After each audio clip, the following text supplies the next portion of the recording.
40 दिवसीय श्री 1008 भगवान आदिनाथ का चालीसा का आयोजन चंपाबाग महिला मंडल द्वारा 21 मार्च से 29 अप्रैल तक प्रतिदिन रात्रि 8 बजे से चंपाबाग मंदिर दाना ओली पर किया जा रहा है,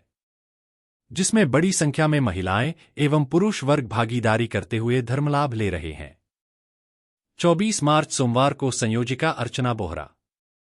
नीतू पंड्या, मधु वेद, व्यवस्थापक कमेटी चंपाबाग मंदिर प्रबंधक व्यवस्थापक विनय कासलीवाल, कमलेश जी, शरद बोहरा, विकास कासलीवाल, संजय बड़ जातियां, अतुल टोंगिया, सचिन गोधा थे।